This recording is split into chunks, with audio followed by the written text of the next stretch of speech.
Saturday, everyone. This is Julie HR, and today we're going to be going over my newest template, the 9-box matrix. And honestly, it's not my latest template because I actually have created one similar to this in the past. However, it was in Word and it did not have the drop downs like this one does. So you can call it the 9-box matrix, 9-box talent calibration grid or whatnot, but it is an essential tool to assist you in grading your employees, whether you're doing succession planning or perhaps you're looking at your team, you look at their performance and you look at their potential. And you can see the 9 boxes. You can see right here, potential, 1, 2, 3, needs development, 1, 2, 3. And we're going to actually look at the template in just a second so I can show you how it actually works, because it's a little bit more interactive than the one I created a while back.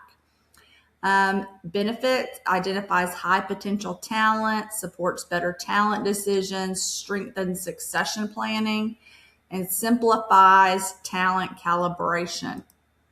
And I'll show you the actual table. There are drop downs. You see performance and you also see potential. And then you see the box label. When you drop the box down, you'll actually pick the one that it falls into and it automatically updates by color. I've also included flight risk. That means, are they going to leave? Are these employees likely to leave? And then also, there's also a high potential box too. So let's keep going. See? So you can drop downs up close. Google Sheets and also Excel.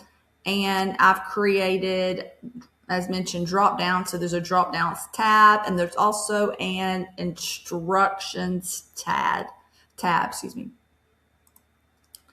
There's instructions, see 1, 2, 3, 4. And I have a HiPo identification chart that I created that'll help you to understand if possibly this individual in your succession, as you're looking at succession, or maybe you're looking at your particular team or department, they may fall into that. This will be very, very helpful. And there's the HiPo identification. And with that being said, we're going to actually take a look at hold on, let me find it right. Here it is. Here it is, right here. Okay, so right here we have the instructions. How do you score each employee?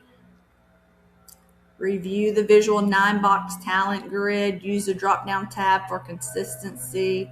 Looks like someone is mowing the yard outside, so pardon the noise. They use the 9-box succession planning for future leaders, key employees for retention, employees ready for stretch assignments, employees requiring performance coaching. Here's the box grid, but what you don't see, they are mowing the lawn. Okay, I'm sorry. Okay, so up here is the 9-box talent grid. And as mentioned, potential and performance. So you grade, let's say, Sandra Mitchell, performance. Let's say she meets expectations and then potential is 1. And then, so you pick a box label based on that. Her performance was 1, 2, meets expectations. However, her potential was 1. So she's effective in her role. So you would pick effective in role. And see, it changes color to that exact color up there. So that's really kind of neat. And then there's some notes, such as strong COO, CEO, successor if external hire is needed.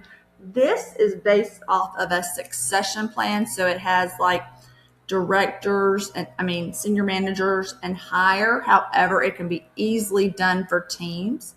Flight risk, high, medium, low. Select the flight risk. Do you think this individual is going to be leaving the organization, or are they going to be staying there for a while?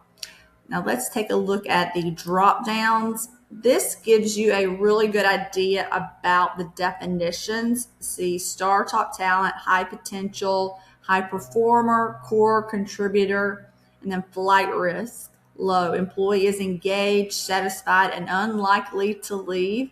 Medium, employee shows signs of disengagement. And then as mentioned, the performance and potential, and then you find the box. So it's a great tool to allow you to understand where your employees, perhaps in your team or in your department, are falling on that. High potential, it's very important to identify those high potential employees within your department and in your organization so you do not lose them. So this is a great tab to assist you. The risks of getting it wrong, why HiPo identification is the engine of succession planning. It really is. You've got to get those people. If they're that good, you need to go ahead and start getting them on a plan. The 3 components of a true HiPo: ability, engagement, and aspiration. This person actually wants to advance, lead more people, and take on greater scope and responsibility. And high performer, and then high potential. So if you're kind of unclear about what's a high performer and who is high potential, this is a great tab also. So I thank you so much. I hope everyone's having a great Saturday. I know it's beautiful here, and please reach out should you need anything, and also be sure to hit the like button. I don't know, I don't ask enough about that. And also hit the subscribe button and turn on your bell notifications, because I will be rolling out quite a few very helpful templates for HR professionals. So thank you so much. Have a wonderful day.